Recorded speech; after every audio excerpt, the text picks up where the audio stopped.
بسم الله الرحمن الرحيم بسم الله الرحمن الرحيم আলহামদুলিল্লাহ ভাই আল্লাহ পাকের মেহরবানি। আল্লাহ পাক আমাদেরকে দাওয়াত ও তাবলীগের নামে যে এক মেহনত চলতেছে সারা দুনিয়াতে, এই মেহনতের সাথে আল্লাহ পাক আমাদেরকে নেসবত করেছেন। এই মেহনতের সাথে আল্লাহ তাআলা আমাদেরকে একটা সম্পর্ক করাইছেন। এই জন্য আল্লাহ পাকের কাছে শুকরিয়া। শাকেরানা মেজাজে এই কামকে করা, কি মেজাজে বলেন? শুকরিয়া আদায়ের সাথে। এটা আসলে সৌভাগ্য আমাদের। আমরা যে ফাজাইলে আমল থেকে তালিম করি না, মসজিদে তালিম করি, ঘরে তালিম করি। ফাজাইলে নামাজের একটা অধ্যায় আছে ফাজাইলে আমলের কিতাবের মধ্যে। তো এখানে একটা হাদিস আসছে যার মাফহুম রাসূলুল্লাহ সাল্লাল্লাহু আলাইহি সাল্লাম একবার সাহাবায়ে কেরামকে উদ্দেশ্য করে বললেন যে তোমরা আল্লাহ পাকের কাছে দোয়া করো, আল্লাহ আমাদেরকে হতভাগ্য করেন না, বঞ্চিত করেন না। কি বলেন? আমাদেরকে হতভাগ্য করেন না, বঞ্চিত করেন না, এই দোয়া করো আল্লাহর কাছে। এরপর উনি নিজেই প্রশ্ন করছেন, তোমরা কি জানো হতভাগ্যকে, বঞ্চিতকে? এরপর রাসূলুল্লাহ সাল্লাল্লাহু আলাইহি ওয়াসাল্লাম বলছেন যার মাফহুম হতভাগ্য বঞ্চিত তারাই যাদের নামাজ নষ্ট হয়ে যায়। কী হয়ে যায়? যাদের নামাজ নষ্ট হয়ে যায়। ওই হাদিসেরই ফায়দার মধ্যে আরেকটা হাদিস আসছে যে মানুষের দুর্ভাগ্যের জন্য এটাই যথেষ্ট যে সে মুয়াজ্জিনের আযান শুনে অথচ জামাতে শরীক হয় না। কি বলেন?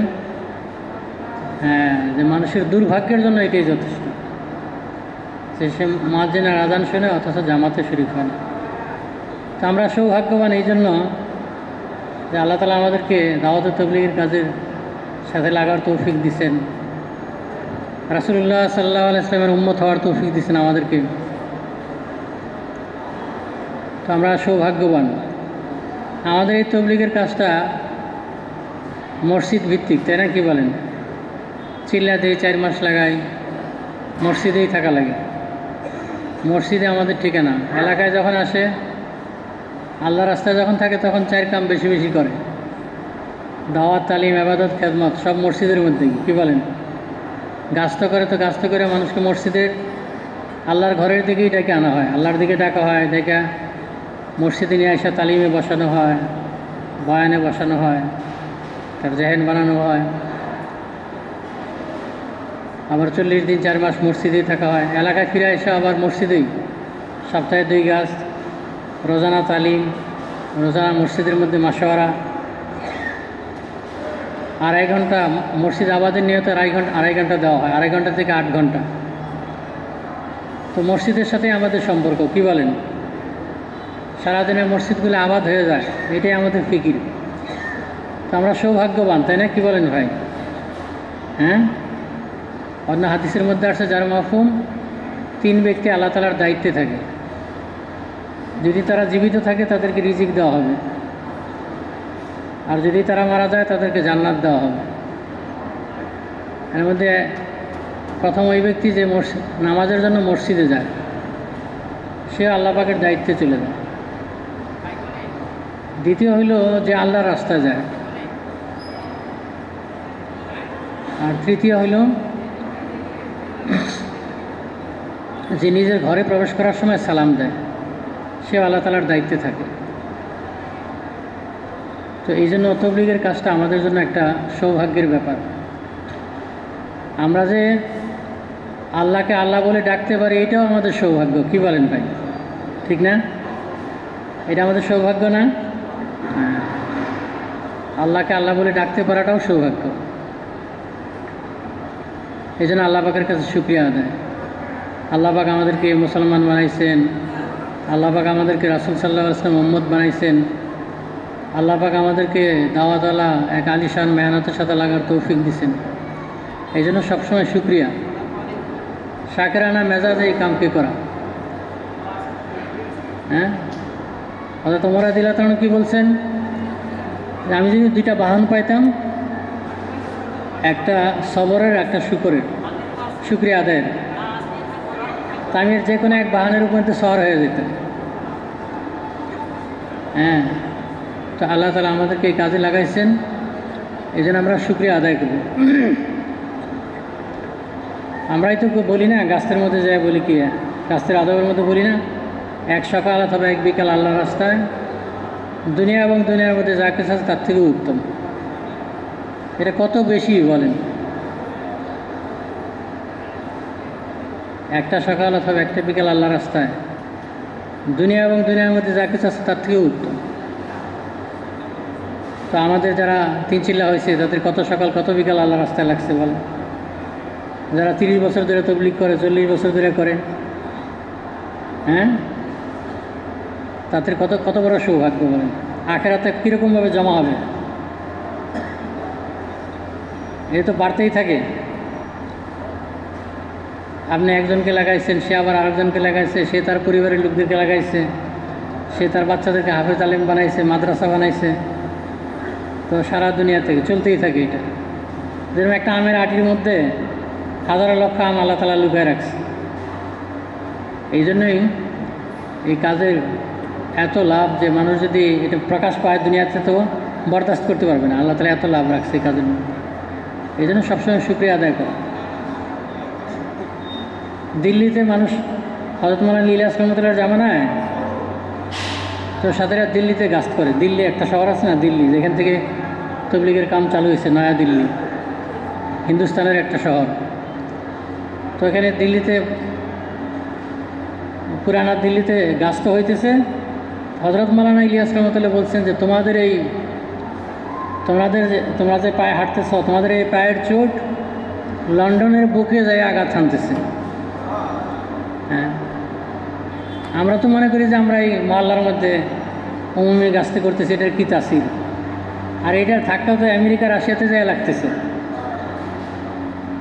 যদি আমরা আল্লাহকে রাজি করার জন্য সত্যিকার অর্থে গাছতে করি, এই এক একটা গাছের এত তাসির, হ্যাঁ, দাওয়াতের এত শক্তি, মানুষকে আল্লাহর দিকে ডাকা, আল্লাহর বান্দাকে আল্লাহর সাথে পরিচয় করায় দেওয়া, এ তো বহুত বড় কাম এটা। যে মানুষ আল্লাহকে চিনে, আল্লাহর সাথে পরিচয় হয়, আল্লাহর সম্পর্কে জানে, আল্লাহর শান এবং সিফত সম্পর্কে জানে, আল্লাহর কুদরতের জ্ঞান মানুষের আসে। আজকে দুনিয়া ভরা মানুষ আল্লাহকে চিনে না বলেন। America, Russia, China, Japan, Korea, তাদের কাছে কে যাবে? রাসূলুল্লাহ সাল্লাল্লাহু আলাইহি ওয়াসাল্লামের উম্মত হিসেবে আমাদের উপরেই জিম্মাদারি সারা দুনিয়ার মানুষের কাছে যাওয়া। সারা দুনিয়ার মানুষ জাহান্নাম থেকে বেঁচে জান্নাতে যায়, এক ফিকির। তা আল্লাহ তাআলা এই কামের মাধ্যমে আল্লাহ তাআলা আমাদেরকে দিয়েছেন।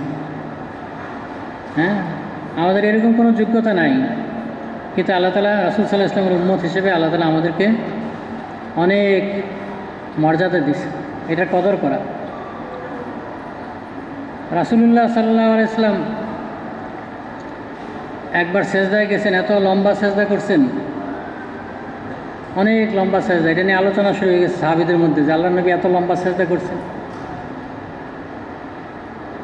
তো যখন সেজদা শেষ করে মাথা উঠাইছেন, তো সাহাবায়ে কেরাম বলছেন, ইয়া রাসূলুল্লাহ, আমরা তো মনে করছি যে আপনার সেজদার মধ্যে মনে হয় আপনাকে আল্লাহ তাআলা দুনিয়া থেকে উঠে নিয়ে গেছে, এত লম্বা সেজদা করছে। বলছে আল্লাহ তাআলার সাথে আমার কথা হয়েছে, আমি যতটুকু পারছি রাত্রে উঠছি, আল্লাহর ইবাদত করছি, নামাজ পড়ছি, এরপরে আল্লাহ তাআলার সাথে আমার কথা হয়েছে। আল্লাহ তাআলা আমাকে জিজ্ঞাসা করেছেন তোমার উম্মতের ব্যাপারে কী করব। তো আমি বলছি যে আল্লাহ আপনিই ভালো জানেন। এরপরে আবার জিজ্ঞাসা করছেন আল্লাহ তাআলা যে আপনার উম্মতের ব্যাপারে কী করব। তো বলছে আল্লাহ আপনিই ভালো জানেন। এভাবে কয়েকবার আল্লাহ তাআলা প্রশ্ন করছেন ওনাকে, আর উনি একই কথা বলছেন যে আল্লাহ আপনিই ভালো জানেন। তারপরে শেষে আল্লাহ তাআলা বলছেন যে আমি আপনার উম্মতের ব্যাপারে আপনাকে কষ্ট দিব না। কি দিব না বলেন? হ্যাঁ, কষ্ট দিব না। আল্লাহ তাআলা আল্লাহর নবীকে শাফায়াত দিছেন। প্রত্যেক নবীকে আল্লাহ তাআলা একটা বিশেষ দোয়া দেন। তো অন্যান্য নবীগণ সেই দোয়া দুনিয়াতে ব্যবহার করছেন। আমাদের নবীজি সাল্লাল্লাহু আলাইহি ওয়াসাল্লাম এই দোয়াটাকে আখিরাতের জন্য রেখে দিয়েছেন, যে ওনার উম্মতকে শাফায়াত করবেন, যাতে আখিরাতে মানুষ আল্লাহর শাস্তি থেকে, জাহান্নাম থেকে বেঁচে জান্নাতে যেতে পারে, ওনার উম্মত বেশি থেকে বেশি। এরকম নবীর, দয়ালু নবীর উম্মত আমরা। আল্লাহ তাআলা আমাদেরকে সৌভাগ্যবান করছেন যে আমরা মুসলমান, এবং আল্লাহ তাআলা আমাদেরকে দাওয়াত ও তাবলীগের কাজের সাথে লাগার তৌফিক দিয়েছেন। এই সৌভাগ্যের কদর করা দরকার। তো কদর হবে কেন, কখন? যখন যে কাজের জন্য যে জিনিস তৈরি করা হয় সেটাকে সেই কাজে লাগানো হয়। তা আমাদেরকে আল্লাহ তাআলা শেষ নবীর উম্মত বানাইছেন যে আমরা এই নবীওয়ালা কামটাকে করব, মানুষকে আল্লাহর দিকে ডাকার মেহনত করব, আল্লাহর সাথে মানুষের সম্পর্ক করাবো। হ্যাঁ, তো আজকে এই কামটাকে আমরা সিরিয়াসলি গুরুত্ব দিই না, কিন্তু এটা খুবই গুরুত্বপূর্ণ কাজ। একজন মানুষ সে আল্লাহকে চিনবে, আল্লাহর কথা বলবে, এটা কত বড় ভাগ্যের ব্যাপার। ওই দিন আমাদের কাকরাইলে হযরত মাওলানা জুবায়ের সাহেব বলছেন যে এক মজলিসে একজন লোক মারা গেছে, তো আল্লাহ তাআলা তাকে মাফ করে দিয়েছেন। তারপর আল্লাহ পাক তাকে জিজ্ঞাসা করছেন, তোমাকে আমি কেন মাফ করছি জানো? তো সেই লোকটা বলছে, আল্লাহ আমার জানা নাই, আপনি কেন আমাকে মাফ করছেন? তো আল্লাহ তাআলা বলছেন যে তোমাকে আমি এই জন্য মাফ করছি যে তুমি একটা মজলিসের মধ্যে এক সময় আল্লাহু আকবার, আল্লাহু আকবার বলছিলা, তোমার এই আল্লাহু আকবার বলাটা আমার কাছে এত ভালো লাগছে যে আমি তোমাকে মাফ করে দিছি। একটা লোক একবার আল্লাহু আকবার বলছে, আল্লাহ তাকে মাফ করে দিছে। চিন্তা করে। কিন্তু যাদের ঈমান নাই তারা তো আল্লাহু আকবার বলা তাদের জবানে আসবে না, আল্লাহ তো তাদের জবানে আসেই না। আল্লাহ এত গাফুরুর রহিম। দুইজন সাহাবী বাজারে গেছেন, বাজারে যায় দেখে যে লোকজন গাফেল, আল্লাহর জিকির থেকে, আল্লাহর স্মরণ থেকে গাফেল। তো ওরা দুইজন বন্ধু আর কি, তারা বলতেছে সব লোক গাফেল, চলো আমরা একটু আল্লাহর জিকির করি, আল্লাহকে স্মরণ করি। তো বাজারের এক পাশে যায় দুইজনে আল্লাহর কাছে দোয়া করা শুরু করছে। তো একজনের ওই ওই ওই ঘটনার পরে একজনের ইন্তেকাল হয়ে গেছে, ওই দুই বন্ধুর মধ্যে একজনের ইন্তেকাল হয়ে গেছে। তো ওনার ইন্তেকালের পরে দ্বিতীয় বন্ধু কিছুদিন পরে আমাকে স্বপ্নে দেখছে, বলছে যে তোমার সাথে আল্লাহ কী ব্যবহার করছেন? বলছে আল্লাহ তাআলা তো আমাকে মাফ করে দিচ্ছেন, আমি যে ওই গাফেলদের মজলিসে বাজারে যাই যে দোয়া করছিলাম না তোমার সাথে, আমি যে প্রথম হাত উঠাইছি, হাত উঠানোর সাথে সাথে আল্লাহ আমাকে মাফ করে দিচ্ছে।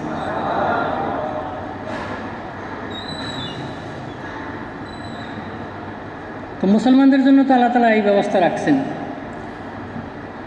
কিন্তু সারা দুনিয়া ভরা যে মানুষ আছে গাফেল, আল্লাহকে চিনে না, আল্লাহকে জানে না, তাদের কাছে কে যাবে বলেন? তাদেরকে কে এই কথা বলবে? কোনো গায়ের কওম এসে এই কথা বলবে আল্লাহর উপরে ঈমান আনো, নবী সাল্লাল্লাহু আলাইহি ওয়াসাল্লামের উপরে ঈমান আনো, কালেমা লা ইলাহা ইল্লাল্লাহু মুহাম্মাদুর রাসূলুল্লাহ স্বীকার করো? কোনো গায়ের কওম এসে তো দাওয়াত দেবে না, বলেন? দুনিয়াতে যত মেহনত আছে, যত মেহনত দুনিয়াবি লাইনে হয়, সব মেহনত, এই যে এনজিওরা মেহনত করে, তারপর হুকুমতের তরফ থেকে যত মেহনত হয়, এই সব মেহনতের লক্ষ্যবস্তু কি? যে দুনিয়াটা সুন্দর হয়। হ্যাঁ, গ্রামে গ্রামে এনজিওর লোকরা, ব্যাংকের লোকরা যায় যায় দাওয়াত দেয়, তোমরা আমাদের কাছ থেকে লোন নাও, আমাদের কাছ থেকে ঋণ নাও, তোমাদের ঘরটা পাকা হয়ে যাবে, তোমাদের এলাকার রাস্তাঘাট পাকা হয়ে যাবে, তোমাদের টিনের ঘর আছে এটা বিল্ডিং হয়ে যাবে, তোমাদের কাঁচা পায়খানা এটা স্যানিটারি পায়খানা, পাকা পায়খানা বানিয়ে দেবো আমরা, সচ্ছল জীবন আসবে তোমাদের। আর আম্বিয়া আলাইহিস সালাম যে দাওয়াত নিয়ে আসছেন, নবীরা দাওয়াত দিচ্ছেন, কি মানুষের দ্বারে দ্বারে যায় বলতেন যে তোমরা আল্লাহকে চিনো, আল্লাহর সাথে সম্পর্ক কায়েম করো। আমি মোহাম্মদ সাল্লাল্লাহু আলাইহি ওয়াসাল্লাম আল্লাহর নবী, এটাকে স্বীকার করে নাও, মাইনা নাও। হ্যাঁ, তাহলে তোমরা দুনিয়াও কামিয়াব হবে, আখেরাতেও সফল কাম হবে। তো নবীদের দাওয়াত ছিল আখেরাতমুখী, যে কালেমা মাইনা নাও, আল্লাহর হুকুম আল্লাহর হাকাম মাইনা নাও। তাইলে আখেরাতে অনন্তকালের জন্য আযাব থেকে বেঁচে যাবে। তো নবীদের দাওয়াত ছিল কি বলেন? হ্যাঁ, মৃত্যুটা সুন্দর হয়। দুনিয়াদাররা দাওয়াত দেয় যে দুনিয়াটা সুন্দর হয়, টয়লেট সুন্দর হয়, ঘর পাকা হয়।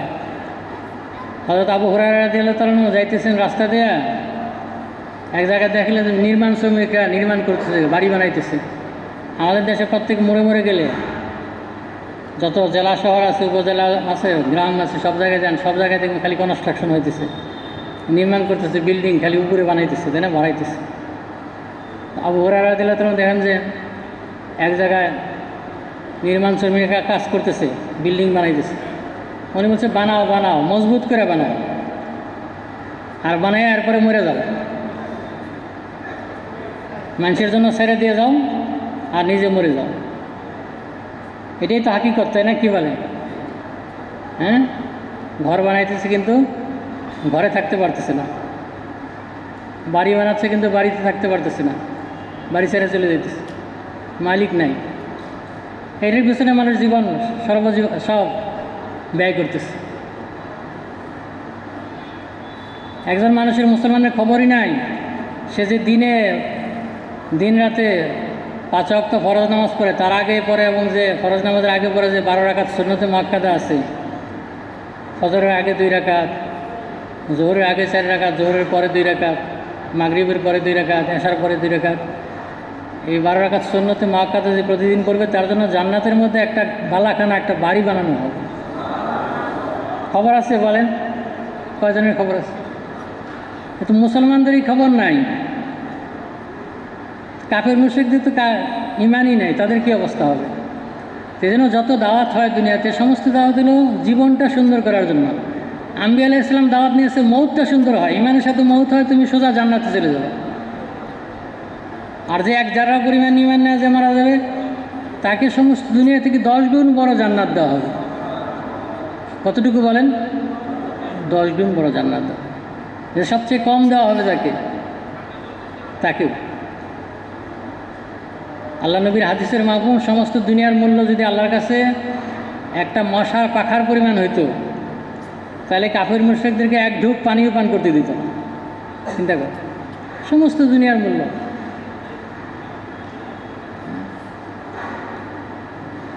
সমস্ত দুনিয়ার মূল্য যদি একটা মশার পাখার পরিমাণ হইতো, কি বলেন? আজকে যদি আমেরিকার প্রেসিডেন্ট বাংলাদেশে এসে যায়, তাকে যদি আমরা, কি বলেন, 1 টন মশা হাদিয়া দিই, খুশি হবে নাকি? কি বলেন? যে মার্কিন যুক্তরাষ্ট্রের প্রেসিডেন্ট আসছে, তাকে ঢাকা শহরের মশা খুব বিখ্যাত বাংলাদেশের, তো 1 টন মশা তাকে হাদিয়া দিচ্ছে, কি বলেন, খুশি হবে? মশার পাখার পরিমাণ হইতো, আল্লাহ নবীর জবানে হাদিস বলে, সমস্ত দুনিয়ার মূল্য যদি একটা মশার পাখার পরিমাণ হইতো, তাহলে কাফের মুশরিকদেরকে 1 ঢুক পানিও পান করতে দিত। হ্যাঁ, তো সেই জন্য আমরা আজকে দুনিয়ার সমস্ত আমাদের শ্রম এটার পিছনে চলে যেতেছি। 60 বছর, 70 বছর, 80 বছর। তা আখিরাত আল্লাহ তাআলা বানাইছেন মানুষের জন্য। হ্যাঁ, মানুষকে বানাইছে আল্লাহ তাআলা আখিরাতের জন্য। সে আখিরাতে তৈরি করা দরকার। এইটার ব্যাপারে আমাদের অবহেলা। এই জন্য তবলিগের মেহনত, দাওয়াত তবলিগের মেহনত, যে মানুষ আখিরাতের ব্যাপারে সচেতন হয়, আল্লাহকে চিনে, আল্লাহর সাথে সম্পর্ক হয়, আল্লাহর বান্দা হিসেবে বন্দিগি জিন্দিগির মধ্যে আসে। বন্দিগিবিহীন জিন্দিগি শর্মিন্দিগি। যে জিন্দিগির মধ্যে বন্দিগি নাই, সেটা লজ্জার জিন্দিগি।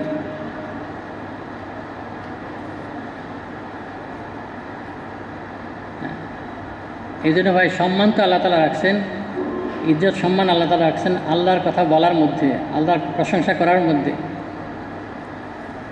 দিলের একিনকে সহি করার মধ্যে।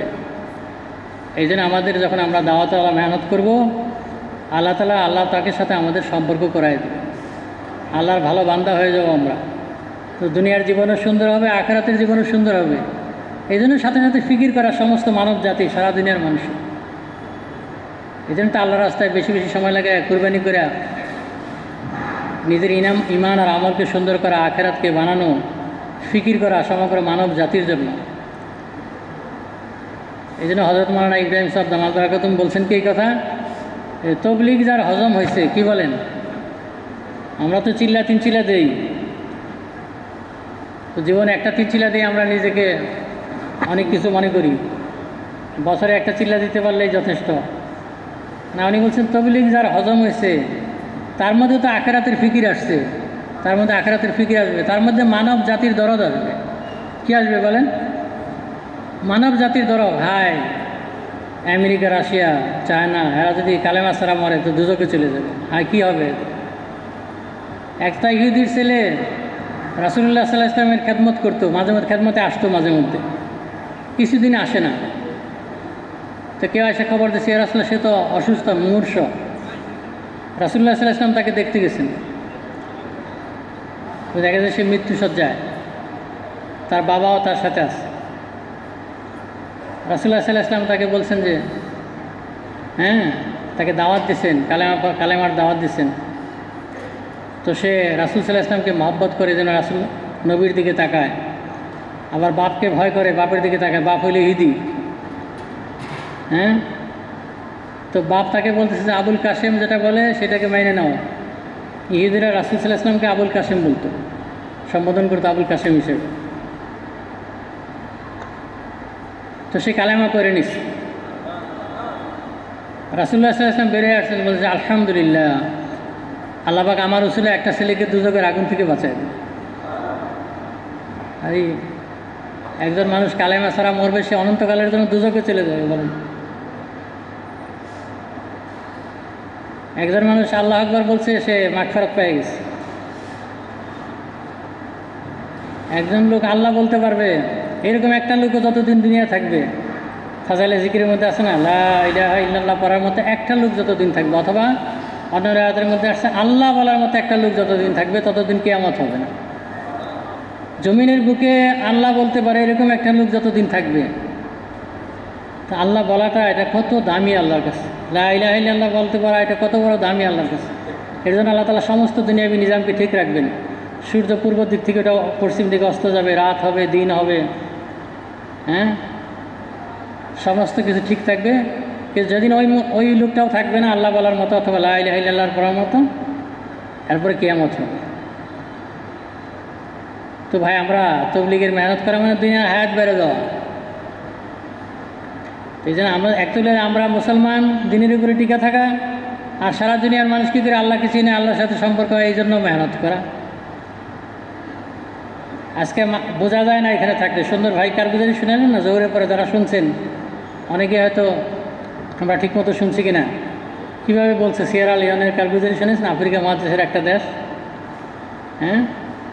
যে এক ঘরের মধ্যে এক মহিলা, সে তার ইমানকে এরকমভাবে রাখছে যে সে একাই মুসলমান, স্বামী খ্রিস্টান হয়ে গেছে, ছেলেও খ্রিস্টান হয়ে গেছে, সে তার একা, তার বৃদ্ধ অবস্থায় সেটার উপরে, ইমানের উপরে মজবুত আছে, তার সামনে আখিরাত আছে। যদি ইমানের সাথে মরতে পারি, আল্লাহ আমাকে জান্নাত দিয়ে দেবে অনন্তকালের জন্য। তো ভাই, কে যাবে চায়নাতে 150 কোটি মানুষ আছে বলেন। কত কোটি? 150 কোটি মানুষ। 150 কোটি মানুষ আছে, তারও বেশি। এর অধিকাংশ মানুষ আল্লাহ বলতে পারে না, আল্লাহ ওদের জবানে আসে না। চাইনিজদেরকে বলেন আল্লাহ বলতে পারে না। জাপানিজদেরকে বলেন যে আল্লাহ বলো, তো ওদের জবানে আল্লাহ আসেই না। আল্লাহ এই শব্দটা বলতে পারে না। আজকে আমাদের হযরত মাওলানা সকালে বলছে না, আল্লাহ এই শব্দটা বলতে পারা দিল কাঁপে উঠে। ওরকমভাবে যদি কেউ আল্লাহকে বলতে পারে, কি বলেন?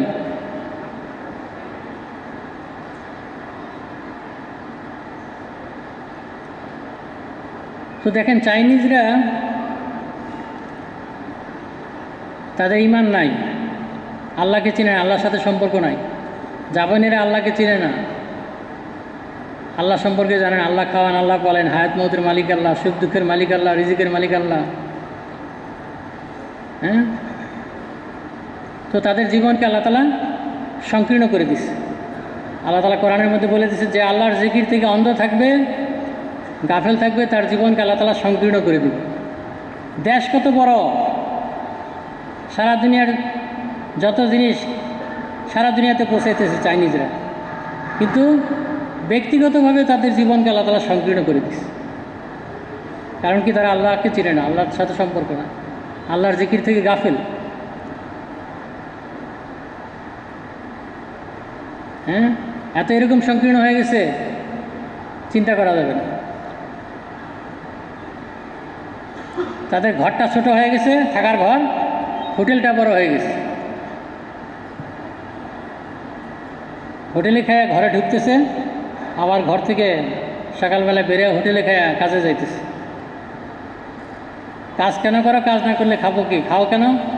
না খাইলে কাজ করবো কেমনে? এর মধ্যেই জীবন শেষ হয়ে যেতেছে।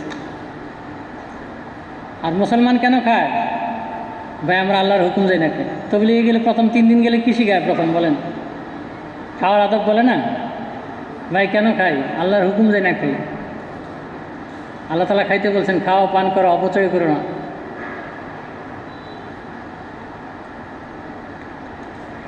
তবলিগ আল্লাহকে চিনায় যে আল্লাহর কাছে ফিরে যেতে হবে। তো চাইনিজরা আল্লাহকে চিনে না, তাদের জীবন সংকীর্ণ হয়ে গেছে, পারিবারিক জীবন নাই। এক চাইনিজরে একবার জিজ্ঞাসা করেছিলাম যে ভাই তোমরা মানুষ মারা গেলে কি করো তোমাদের দেশে? এমনি কৌতূহলবশত জিজ্ঞাসা করলাম। ওকে প্রথমে জিজ্ঞাসা করেছি, তুমি আল্লাহ বলো তো, আমাদেরকে ট্রেনিং দিত। তো সে আল্লাহ বলতে পারে না, আল্লাহ ওর জবানে আসে না। আল্লাহ বলে, আল্লাহ আমার কাছ থেকে শুই না, এইটুকু বলো আল্লাহ, আসে না জবানে, বলতে পারে না, শুনে নাই কোনোদিন। এরপরে একদিন জিজ্ঞাসা করেছি, তোমাদের দেশে মানুষ মারা গেলে কী করো? বলছে আমাদের দেশে কেউ যদি মারা যায় তো সমাজের মধ্যে একটা ঘর আছে, যেমন আমাদের দেশে কনভেনশন সেন্টার, কমিউনিটি সেন্টার আছে না, সমাজে ঘর আছে, সেখানে বিবাহ শাদী অনুষ্ঠান হয় বিভিন্ন রকমের। তো এরকম ঘর ভাড়া নিয়ে আমরা সেইখানে লাশটা নিয়ে আসি। পরে এই লাশের চতুর্দিকে আমরা আত্মীয় স্বজন সবাই ঘুরি আর বিলাপ করি, কান্নাকাটি করি। এরপরে সন্ধ্যা হয়ে গেলে এই লাশটা আমরা ইলেকট্রিক ফার্নেস মানে বৈদ্যুতিক চুলির মধ্যে ঢুকাই দিই। এই দিক দিয়ে লাশ ঢুকাই, ওই দিক দিয়ে ছাই হয়ে বেরিয়ে আসে, সঙ্গে সঙ্গে ছাই হয়ে যায়। এরপরে ওই ছাই থেকে কিছু অংশ নিয়ে একটা বোতলের মধ্যে ঢুকে এটা ঘরে শুকিয়ে রেখে দিই। এটা আমার বাবার লাশের ছাই, অথবা এটা আমার মায়ের স্মৃতিচিহ্ন। আর বাকি অংশ মাটিতে গেড়ে দিই অথবা পানিতে ফেলে দিই। তো দুনিয়াতেই আগুন শুরু হয়ে যায়। কি বলেন? লাশটা দুনিয়াতেই তাদের আগুন শুরু হয়ে গেল কালেমা না থাকার কারণে।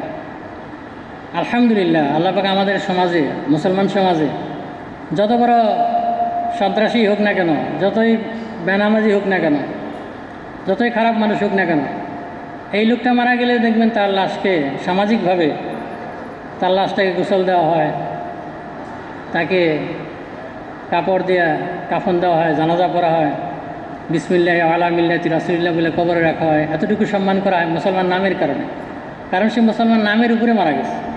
আচ্ছা, কোনো মুসলমানও তার লাশ দাফন করতে চায় না, তো সরকারের তরফ থেকে পুলিশ নিয়ে তার লাশটা দাফন করে না? বলে আঞ্জুমানে মফিদুল ইসলাম আছে না ঢাকা শহরে, তারা নিয়ে লাশ দাফন করে। আল মার্কাজুল ইসলাম আছে, তারা নিয়ে দাফন করে। তো মুসলমান নামের উপরে মরলে এতটুকু সম্মান পায় দুনিয়াতে, তার লাশটা ছাই হয়ে গেল না, সম্মানের সাথে তাকে দাফন করে। এই জন্য তো আমাদের শুকরিয়া আদায় করা দরকার যে আমরা মুসলমান। এত সম্মান করছেন আল্লাহ তাআলা আমাদেরকে, দুনিয়াতে আগুন শুরু হয়ে গেল না।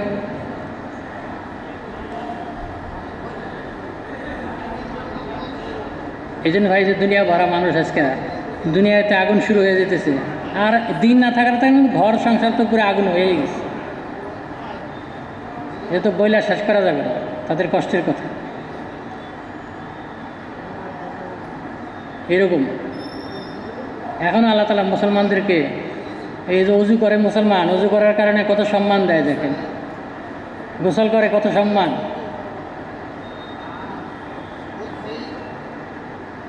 মুসলমানকে আল্লাহ তাআলা সম্মানই বানাইছে, মানুষকে আল্লাহ তাআলা সম্মান দিচ্ছেন। মানুষ যে সম্মানী, এর আলামত কি? একটা হলো যে মানুষ হাত দিয়ে উঠে খায়, বলেন এর থেকে বড় কোনো জানোয়ার দেখেন, সমস্ত দুনিয়াতে কোনো জানোয়ার সব মুখ দিয়ে সরাসরি খাইতেছে। মুসলমানকে আল্লাহ তাআলা কত সম্মান দিচ্ছে। আব্দুল্লাহ ইবনে আব্বাস রাদিয়াল্লাহু আনহু বলছেন যে মুসলমানের সম্মানের মধ্যে একটা যে মুসলমান হাতে খায়, হাত দিয়ে ধরে খায়, কত সম্মানিত করছেন আল্লাহ তাআলা আমাদের। আচ্ছা ভাই, এখন ওই চাইনিজরা, তাদের কাছে আমাদের যাওয়া দরকার কি দরকার না বলে? কে যাবে? তাদেরকে বাঁচানোর জন্য, জাহান্নাম থেকে বাঁচানোর জন্য। চাইনিজরা তো মেহনত করে ওদের পণ্য আমাদের দেশের ম্যাথর থেকে শুরু করে প্রেসিডেন্ট পর্যন্ত সবার পকেটে ঢুকাই দিছে না বলেন? হ্যাঁ, পকেটে হাত দেন চায়নার জিনিস, চোখে হাত দিবেন চায়নার জিনিস, মাথায় হাত দিবেন চায়নার জিনিস, বাথরুমে যাবেন চায়নার জিনিস, রান্নাঘরে যাবেন চায়নার জিনিস, এবং সারা দুনিয়া আমাদের বাংলাদেশে তো বিশেষ করে জায়গায় ম্যাথর থেকে শুরু করে প্রেসিডেন্ট পর্যন্ত সবার পকেটে ঢুকে দিচ্ছে। আচ্ছা, এই জিনিসটা ছাড়া, এই জিনিসটা নাই, এই জিনিসটা ছাড়া যদি কেউ মরে সে দোজখে যাবে, এরকম কোনো হাদিস আছে বলেন? চায়নার ওই জিনিসটা, মোবাইলটা পকেটে নাই, এই জন্য এই লোকটা দোজখে চলে যাবে, আছে? হাদিস আছে বলেন? কিন্তু কালেমা ছাড়া যদি কেউ মরে, নাজাতের কালেমা, তাহলে সে দোজখে যাবে। ফাজাইলে জিকিরের মধ্যে আছে না, আবু বকর রাদিয়াল্লাহু আনহু একদিন খুব বিষণ্ণ। রাসূল সাল্লাল্লাহু আলাইহি ওয়াসাল্লাম জিজ্ঞাসা করেছেন, আপনি বিষণ্ণ কেন? যে গত রাত্রে আমার চাচাতো ভাইয়ের ইন্তেকাল হয়ে গেছে, এই জন্য আমি বিষণ্ণ, যে তার কী অবস্থা হয়েছে। রাসূলুল্লাহ সাল্লাল্লাহু আলাইহি ওয়াসাল্লাম জিজ্ঞাসা করেন, তাকে থেকে আপনি কালেমার তালকিন করছিলেন? বলছে হ্যাঁ করছিলাম। সে কি কালেমা পড়ছিল? বলছে হ্যাঁ পড়ছে। বলছে তার জন্য তো জান্নাত ওয়াজিব হয়ে গেছে। সেটা নাজাতের কালেমা, এই কালেমা আল্লাহ তাআলা আমাদেরকে দিচ্ছেন সম্পদ। আমরা কৃপণ, আমরা এই কালেমা নিয়ে চাইনিজদের কাছে যাই না, আমরা রাশিয়ানদের কাছে যাই না, আমেরিকানদের কাছে যাই না, জাপানিদের কাছে যাই না, আমরা ওদের পণ্য ব্যবহার করি, কিন্তু ওদেরকে আমরা, আমাদের কাছে যে নাজাতের কালেমা আছে সেটা নিয়ে আমরা যাই না। আল্লাহ তাআলা ধরবেন আমাদেরকে। হ্যাঁ, তোমাদেরকে নেয়ামত দেওয়া হয়েছিল, কালেমার নেয়ামত, তোমরা সারা দুনিয়ার মানুষের ফিকির করো নাই। তবলিগে লাগানো হয়েছিল, কিন্তু তুমি শুধু তোমার ঘরেরই চিন্তা করছো, বাড়িরই চিন্তা করছো, ঘরটা সুন্দর হয়, বাড়িটা সুন্দর হয়, আর একটু সচ্ছল হই, এই তো আর কয়েকদিন পরেই যাব না, এরকম না। আল্লাহ তাআলা আমাদেরকে একটা জিম্মাদারি দিচ্ছে, রাসূলুল্লাহ সাল্লাল্লাহু আলাইহি ওয়াসাল্লাম উম্মত হিসেবে। আল্লাহ তাআলা এই কামের মধ্যে সম্মান রাখছেন। যদি আমরা আল্লাহর রাস্তায় খরচ করি আল্লাহর দিন জিন্দা করার জন্য, আল্লাহ এটাকে বাড়ায় বাড়ায় কোটি কোটি গুণ বাড়ায় দিবে। আল্লাহ কত দিবে এটা কল্পনা করতে পারবো না। এই জন্য আমাদের জীবনের কিছু অংশ আল্লাহর রাস্তায় ব্যয় করা দরকার, বিদেশ সফর করা দরকার। কি বলেন ভাই? দরকার কি দরকার না বলেন? হ্যাঁ হ্যাঁ, বিদেশ সফর করা দরকার না? হ্যাঁ, কে যাবে? অন্য কোনো দেশের লোক এসে বলবে যে বিদেশে যান, অন্য কোনো এনজিও এসে দাওয়াত দিবে, হ্যাঁ, যে ভাই আপনি বিদেশ সফর করেন, আপনার তো আখিরাতে অনেক বড় ঠিকানা হবে, অনেক বড় মাগফিরাতের জরিয়া হবে এক একটা সফর। কেউ বলবে না। এই জন্য আমাদের মুরব্বীরা এই যে প্রতি বছর কোরআনাদের জোর রাখেন টঙ্গীর ময়দানে, যে সমস্ত তিন চেলাওয়ালা সাথীরা, সালাওয়ালা আলামায়ে কেরাম, ইনারা আসে, আইসা এই কাজটা বুঝে, তাকাজাটা বুঝে, সারা দুনিয়াতে কত তাকাজা, সারা দুনিয়াতে কত মানুষ আছে, কত চাহিদা তাদের বাংলাদেশের জামাতের, যে বাংলাদেশ থেকে একটা জামাত আসলে আমাদের এখানে মেহনত করতো, হ্যাঁ, দেখা করতো, পিপাসা তাদের। হ্যাঁ, তো গেলে দাওয়াত দিলে সহজেই তারা এসে যায়। অনেক বাঙালিও সারা দুনিয়াতে পৌঁছায় গেছে। পৃথিবীর এমন কোনো দেশ নাই যেখানে বাংলাদেশি মানুষ যায় পৌঁছায় না। তো তাদের কাছেও যাওয়া দরকার, তাদেরকে এই কাজের মধ্যে যায় লাগানো দরকার। আমাদের জামাত যদি যায় তো তাদেরকে আমরা লাগাইতে পারবো, তারা লাগে ওইখানে কাম শুরু করে দিবে, আল্লাহ তাআলা তাদেরও ওইখানে সম্মান দিয়ে দেবে। গেছে দুনিয়া কামাই করার জন্য, কিন্তু যাই যদি দিনের কামাই লেগে যায় তো কত বড় ভালো হবে এটা। এই জন্য ভাই জামাতের মধ্যে বিদেশ সফর করা দরকার। হ্যাঁ, কি বলেন ভাই? নিয়ত আছে আমাদের সারা দুনিয়া যাওয়ার জন্য? তো কি বলেন ভাই, মৌতের আগে না মৌতের পরে বলেন? হ্যাঁ, সাহাবায়ে কেরাম তো বলছে যে আমার লাশকে ওই যে আবু আইয়ুব আনসারী রাদিয়াল্লাহু তাআলা আনহু, উনি বৃদ্ধ বয়সে আল্লাহ রাস্তায় সফর করতেছে, বলছে আপনি এখন ঘরে থাকেন, আপনি তো ঘরে থাকলেও চলে। বলছে না, আমি আল্লাহ রাস্তায় সফর করবো। রাস্তায় যাই বলছে আমার যদি ইন্তেকাল হয়ে যায়, তোমার লাশকে তোমরা সওয়ারির মধ্যে বাঁধা তারপরে নিয়ে যাও, ওই পর্যন্ত যে পর্যন্ত তোমরা যাবা, গন্তব্যস্থল পর্যন্ত। রাস্তায় ইন্তেকাল হয়ে গেছে, ওনার লাশকে নিয়ে গেছে, ইস্তাম্বুলে নিয়ে গেছে। ইস্তাম্বুলে নিয়ে ওনাকে দাফন করছে, কারণ ওই জামাতের গন্তব্যস্থল ছিল ইস্তাম্বুল পর্যন্ত। হ্যাঁ, ইস্তাম্বুলে যায় ওনাকে দাফন করা হয়েছে। আলহামদুলিল্লাহ আমরা গেছিলাম ইস্তাম্বুলে, আমরা কবর জিয়ারত করে আসছি। ইস্তাম্বুলে মানুষ যাচ্ছে,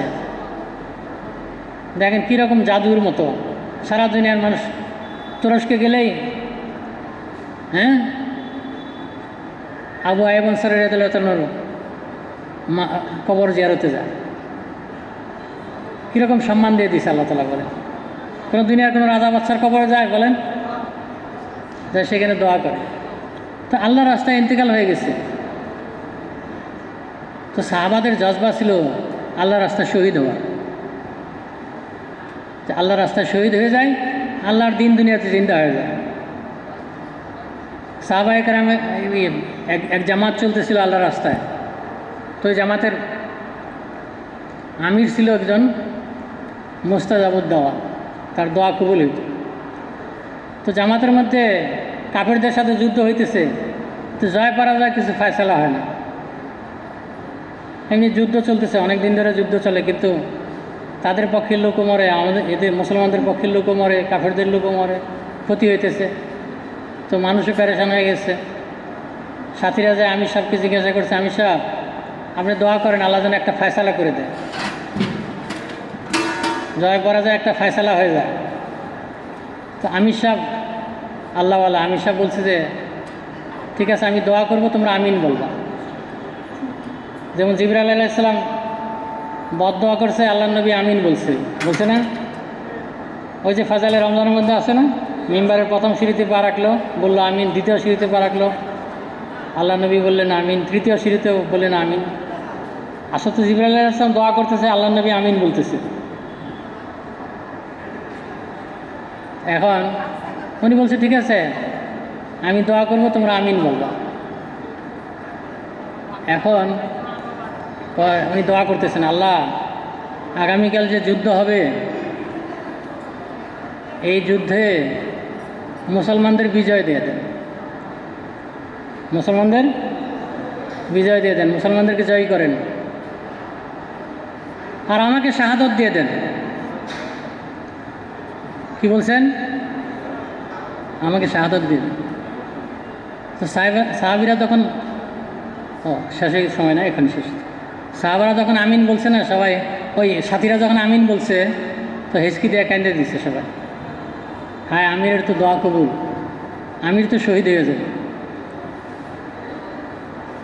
তো পরের দিন দেখা গেল যুদ্ধ শুরু হয়ে গেছে, মুসলমানদের বিজয় হয়ে গেছে, কাফেররা পরাজিত হয়ে গেছে, আমিরের লাশ পড়ে রয়েছে। নোমান ইবনে মুকাররিন রাদিয়াল্লাহু তাআলা আনহু ওনার শহীদ হয়ে গেছে। তো সাহাবীদের জজবা ছিল এটা, যে আমি আল্লাহর রাস্তায় শহীদ হয়ে যাই, আল্লাহর দিন দুনিয়াতে জিন্দা হয়ে যায়। আল্লাহ তাআলা কোরআনের মধ্যে বলছেন, যারা আল্লাহর রাস্তায় শহীদ হয় তাদেরকে তোমরা মৃত বলো না, তারা তো জীবিত। তাদের লাশগুলা জান্নাতের পাখি হয়ে জান্নাতে উঠতে থাকবে, জান্নাতের ফল খাইতে থাকবে।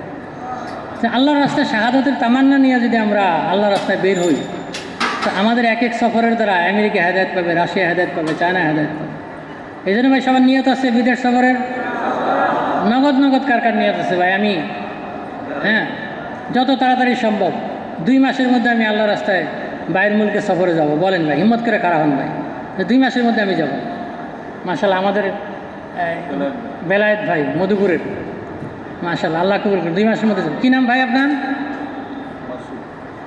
বেলায়েত ভাইকে আল্লাহ কবুল করেন, মাসুদ ভাইকে আল্লাহ তাআলা কবুল করেন। ভাই আপনারা একটু দাঁড়ায় থাকেন, অল্প সময় দাঁড়ান। আর কি ভাই, আর কে? নগদ বলেন ভাই। আমরা ঠকবো না।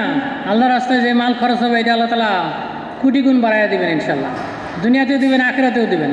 বলেন ভাই, আরও বলেন। আর কি আছেন ভাই? প্রত্যেক জামাতে আলেম হওয়া দরকার। তাহলে আবার ফেরত পাঠিয়ে দেবে মুরব্বীরা কাকাল থেকে, যাও আলেম নিয়ে আসো। একজন আলেম হওয়া দরকার কমপক্ষে। 7 জনের জামাত হলে বা 6 জনের জামাত হলে একজন আলেম হওয়া দরকার। বলেন ভাই, ওলামায়ে কেরামও বলেন যে হিম্মত করি ভাই। টাঙ্গাইলে তো মাশাআল্লাহ মুরব্বীরাও খুশি হয়েছেন, অনেক সাথী আসছে, শরীক হয়েছে এখানে। জি, কি নাম ভাই? আনসার আলী ভাই। আল্লাহ তাআলা কবুল করেন, আল্লাহ তাআলা জানমালে বরকত দেন। আরও বলেন, আরও বলেন ভাই। ওই যে পিছনে এক ভাই দাঁড়াচ্ছেন, কি নাম ভাই? জি, সিদ্দিকুর রহমান ভাই। আল্লাহ কবুল করেন, আল্লাহ তাআলা জানমালে বরকত দেয়, আল্লাহ তাআলা ঘর বাড়ি বিবি বাচ্চার হেফাজত করেন। আরও সারা দুনিয়া সফর করার তৌফিক দেন। আরও বলেন ভাই, আরও বলেন। এই দিক থেকে বলেন। জি, কে আছেন ভাই? মাওলানা মাহবুবুর রহমান সাহেব। আল্লাহ কবুল করেন। জি, আরও বলেন ভাই, আরও বলেন। আচ্ছা, আপনারা একটু দয়া করে এক পাশে আসেন, এই পাশে আসলে ভালো হয় না, ওই পাশে যাবে। এখন মাওলানা বলেন যে সময় হবে, থানা ওই পাশে না? হ্যাঁ, সময় পাবেন। আচ্ছা ভাই, আগামী জুড়ে যায় আমরা সওয়াদ হব। হ্যাঁ, 2 মাসের মধ্যেই বলেন যে আমরা জুড়ে যাই সওয়াদ হয়ে আসবো। আইসা তারপরে আমরা সময় দিব ওখানে। যারা 2 মাসের মধ্যে যাবে বা 3 মাসের মধ্যে যাদেরকে নগদ বলা হবে, এরকম হিম্মত করেন তো ভাই। জি, একটু দাঁড়াই ভাই, দাঁড়াই। এই তো এখনই ছেড়ে দেওয়া হবে মজলিস। জি ভাই। আচ্ছা ভাই, সবার নিয়ত আছে তো বিদেশ সফরের? কার কার নিয়ত আছে ভাই? ভাই আমাদের একটু এরকমভাবে একটু ফিকির হয়েছে যে আমরা থানাওয়ারি কমসে কম 5 দিনের জোর থেকে সোয়াদ হব, মজবুতভাবে ওরকম একটা জামাত থানাওয়ারি আমরা বানাবো। এখন থানাওয়ারি একটু বসবো, 15-20 মিনিট সময় আছে আমাদের এখনও। বৈশা থানাওয়ারি বৈশা ইনশাল্লাহ জামাতটা বানাইয়া আমাদের কাছে জমা দিয়ে তারপর আমরা জোর ছাড়বো। ভাই একটু মেহরবানি করে থানাওয়ারি বসেন তো, আমরা লিস্টে পৌঁছে দেব। ভাই প্রত্যেক থানা কমসে কম একটা জামাত আমরা জোরের থেকে সোয়াদ হবো ইনশাল্লাহ, এরকম বসি। শাহিন ভাই, ভাই একটু থানাওয়ারি ভাই